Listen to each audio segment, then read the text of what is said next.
Ya, Assalamualaikum warahmatullahi wabarakatuh. Perkenalkan, nama saya Hanan Amar, NIM 2124 1010 30 60 dari Prodi Informatika. Di sini saya akan menjelaskan tentang materi dari Profesor Talk yang di sini yang bertema Current Approaches of Design Thinking dari Profesor Dr. Andreas Rusnak. Oke, mungkin langsung ke penjelasannya. Ya, yang pertama itu design thinking. Pengertian design thinking. Design thinking merupakan kemampuan dalam menyelesaikan sebuah masalah dengan menggunakan ide-ide kreatif secara kognitif untuk menjawab sebuah kebutuhan manusia sebagai pengguna.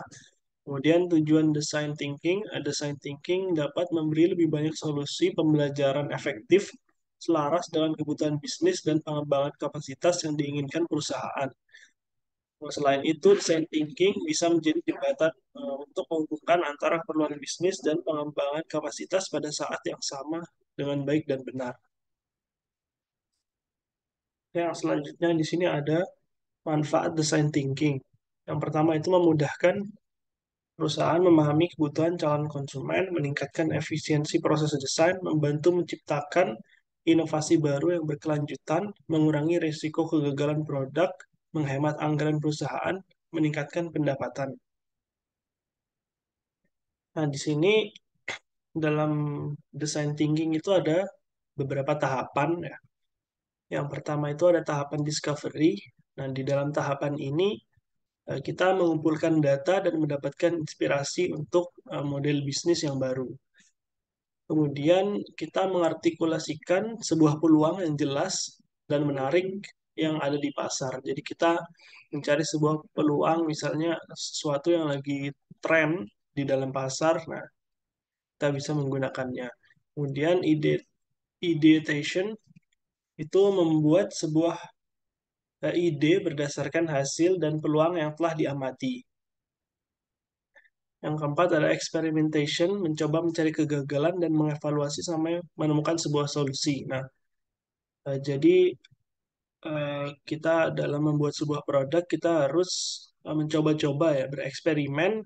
Eh, kita membuat sebuah produk, kemudian jika gagal, kemudian kita mengevaluasinya atau mencari problem dari program tersebut.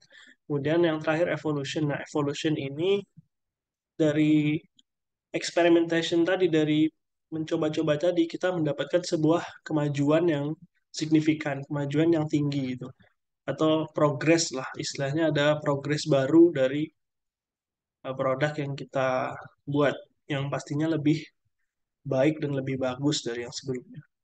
Oke, kemudian, nah di sini ada soal untuk eh, mata kuliah pemrograman web yang dimana kita diminta itu untuk menemukan ide final project. Nah, untuk menemukan ide final project bisa dengan mencari sebuah permasalahan yang banyak atau yang sering ditemui di sekitar kita. Nah, kemudian dari permasalahan yang tadi kita menganalisis permasalahan tersebut, bagaimana caranya untuk menemukan sebuah solusi, tentunya dengan menggunakan design thinking tadi untuk pengembangan produk yang berbasis digital. Kemudian pertanyaan kedua itu kita disuruh menentukan tahapan ide dari project yang akan kita buat. Di sini ada 5 tahapan yang dalam design thinking. Yang tahapan pertama itu empathis.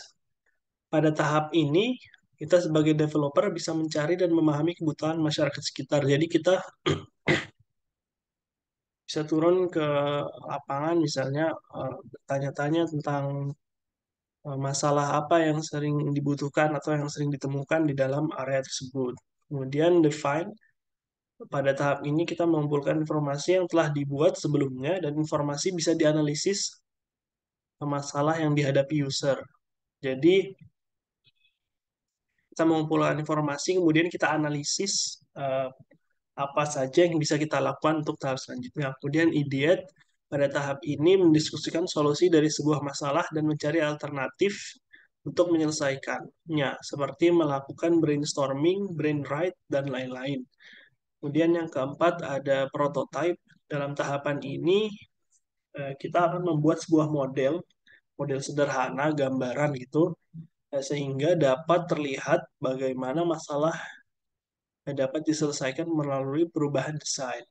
Kemudian yang terakhir itu ada tahapan tes. Pada tahap ini dilakukan testing oleh user, oleh pengguna tadi, apakah produknya itu sudah memenuhi kebutuhan mereka gitu. Oke, mungkin di sini ada soal yang ketiga, ini soal dari mata kuliah paralel paralel computing yang dimana kita disuruh untuk planning untuk beberapa tahun ke depan. Dari pemahaman tentang design thinking tadi diharapkan dapat mengimplementasikan design thinking dalam membuat atau menyusun sebuah program. Kemudian karena design thinking itu kita dipicu untuk eh, berpikir lebih kreatif dalam menentukan ide sebuah produk. Kemudian lebih paham lagi betapa pentingnya kegunaan design thinking dalam mengembangkan sebuah produk aplikasi.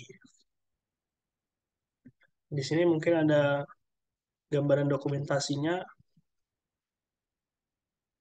mengenai Profesor Top tadi. Di sini saya lupa untuk foto diri sendiri atau selfie, jadi cuman foto ketika ada di kegiatan saja. Mungkin sekian penjelasan dari materi tadi tentang design thinking. Kurang lebihnya mohon maaf. Wassalamualaikum warahmatullahi wabarakatuh. Terima kasih.